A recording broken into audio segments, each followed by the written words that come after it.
మాతృదేవో భవ, పితృదేవో భవ. నేను మీ శ్రీధర్.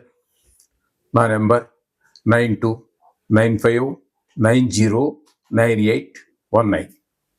ఇప్పుడు మనం చెప్పుకోబోయేటటువంటి విషయం ఏంటంటే 16వ తారీఖు మే నెల 2025 నుండి 31వ తారీఖు మే నెల 2025 వరకు, అంటే పక్ష ఫలితాలు 16 రోజుల పాటు వస్తుంటాయి.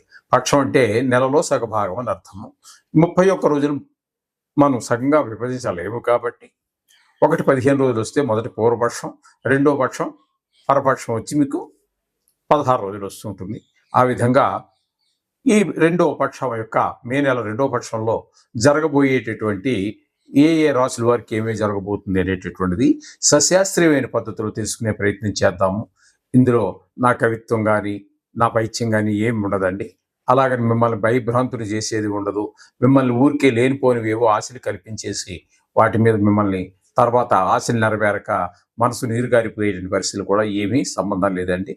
శాస్త్రం ఎంతవరకు చెప్పిందో అంతవరకు చెప్పడమే నా ధ్యేయము.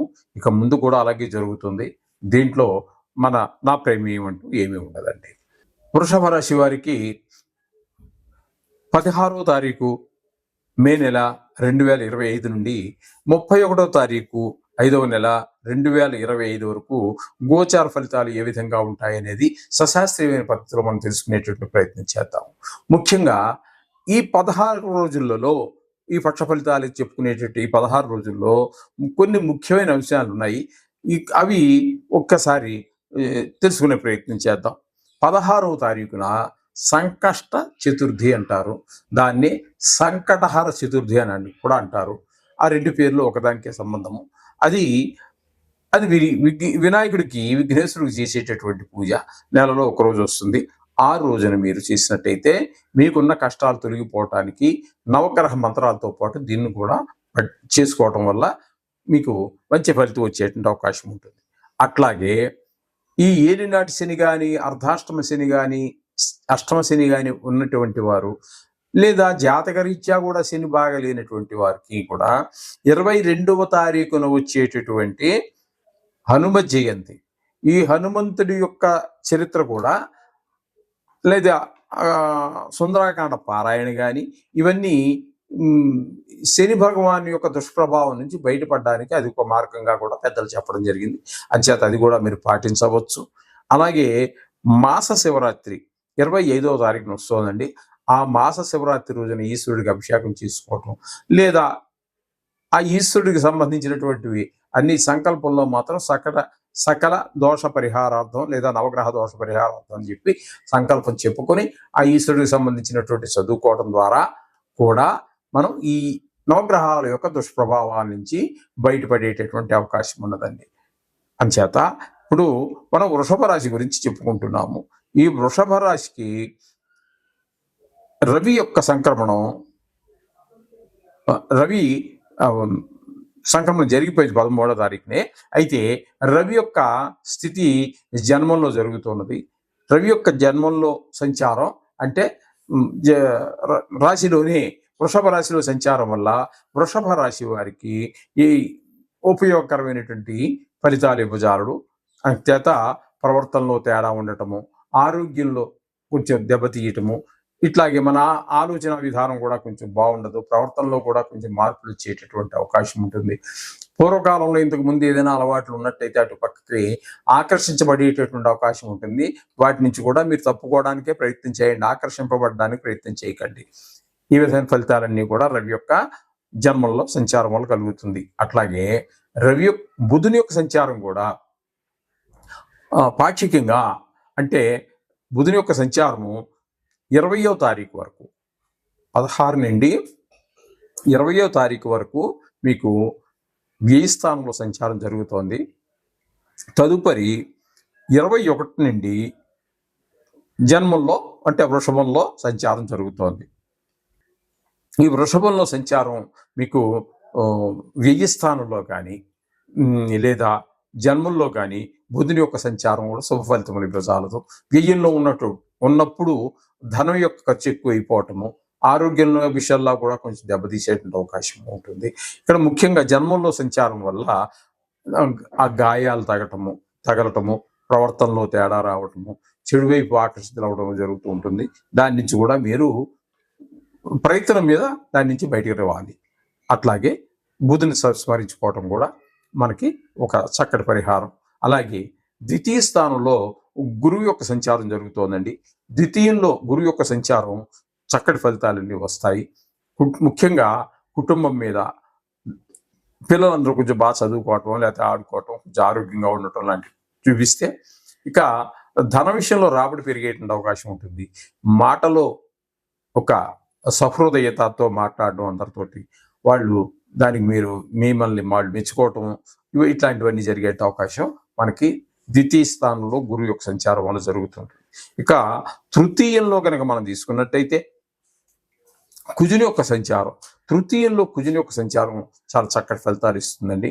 ఇంట్లో వారి యొక్క, బయట ఉద్యోగ స్థలంలో, వ్యాపార స్థలంలో, వ్యవసాయ స్థలం, మీరు ఎక్కడ ప్రయత్నం చేస్తున్నారో అక్కడ అందరి యొక్క సహకారాలు కూడా మీకు అందుతూ ఉంటాయి.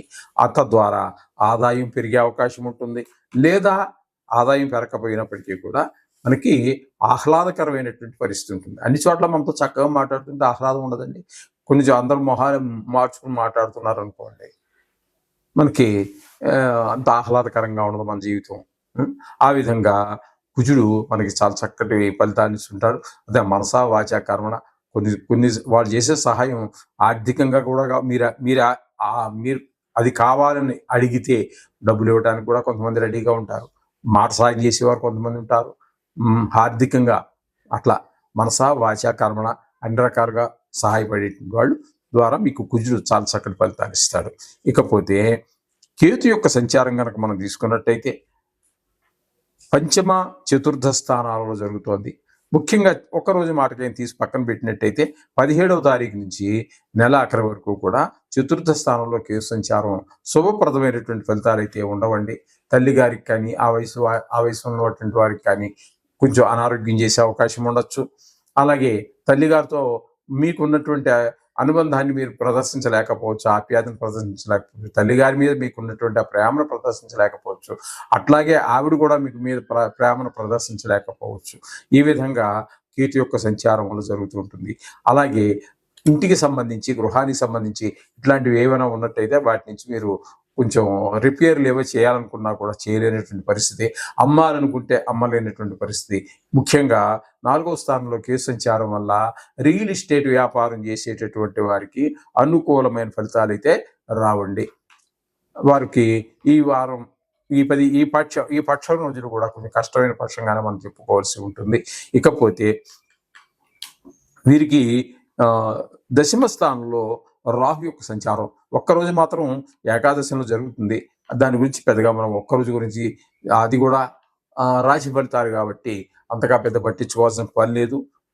ఇంచుమించుగా మనకు 17వ తారీఖు నుంచి నెల ఆఖరి వరకు కూడా 15 రోజుల పాటు దశమ స్థానంలో ఇక్కడ అంత అనుకూలమైనటువంటి ఫలితాలు ఏమి ఉండవు. కానీ ఈ ఉద్యోగంలో సడన్గా పైకి ఎదగటం, ఎందుకు ఎదిగిందో తెలియదు, కారణం తెలియదు, వ్యాపారం బాగా జరగచ్చు. కొన్నిసార్లు ఆ 15 రోజుల్లోనే 2-3 రోజులు బాగా మీరు ఊహించిన దానికంటే ఎక్కువ అమ్మకాలు అవి జరగచ్చు. మళ్ళీ తర్వాత మీరు ఆశించినటువంటి ఫలితం కూడా రాకుండా వ్యాపారాలు ఎందుకు తగ్గిపోయిందో కూడా కారణం తెలియదు. అలాగే వ్యాపారం తగ్గిపోయేటువంటి అవకాశం ఉంటుంది. ఉద్యోగంలో కూడా సడన్గా మీ బాస్ ఎందుకో మెచ్చుకుంటాడు, మళ్ళీ మర్నాడు మరో రకంగా మాట్లాడతాడు, మీరు కష్టపడే విధంగా మీ సరిగా సర్వీస్ చేయట్లేదని. ఈ విధమైన ఫలితాలను దశమ స్థానంలో ఒక గ్రహ సంచారం వల్ల జరుగుతూ ఉంటుంది. ఇక ఏకాదశ స్థానంలో శుక్ర శని గ్రహాలు 2 సంచారం చేస్తున్నాయి. ఒక్కరోజు మాత్రం రాహు సంచారం జరుగుతుంది. దాని గురించి ఒక్కరోజు గురించి కానీ శని వలన కానీ శుక్రుని వల్ల కానీ అనేక లాభాలు పొందగలుగుతారు మీరు ఏకాదశి స్థానం లాభంలో. కాబట్టి ఆదాయం పెరుగుతుంది, ధనార్జన పెరుగుతుంది, వ్యవహారంలో నిపుణత పెరుగుతుంది. అవే కాకుండా శుక్రుడు వల్ల భోగాలు పెరుగుతాయి, మీ భార్యాభర్తల మధ్య అనురాగం పెరిగేటువంటి అవకాశం ఉంటుంది. అదే కాకుండా మీకు లలిత కళలు, సంగీతం ఇట్లాంటి వాటిలో ఎక్కడైనా మీకు ప్రవేశం ఉన్నట్టయితే మీకు మరింత ఆహ్లాదం కలుగుతుంది, మరింత అవకాశం కూడా కలుగుతుంది. మంచి ఒక ప్లాట్ఫారం దొరుకుతుంది మీకు మీ టాలెంట్ నిరూపించుకోవడానికి.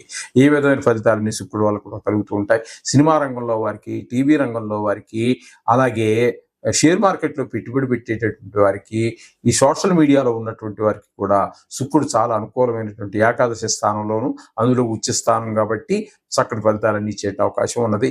ఇకపోతే బుధుని యొక్క సంచారం తీసుకున్నట్టయితే ఒక 5 రోజుల పాటు వ్యయ స్థానంలోను సంచారం, అది మొదటే మనం చెప్పుకోవడం బుధుడి గురించి చెప్పేసుకున్నాం కాబట్టి 5 రోజులు కొంచెం ఇబ్బందికరమైన డబ్బులు ఖర్చు పెట్టడం, వ్యాపారం సరిగా నడకపోవడం లాంటివి ఉంటాయి. ఈ విధమైన ఫలితాలన్నీ కూడా మనం వృషభ రాశి వారికి చెప్పుకోవాలి.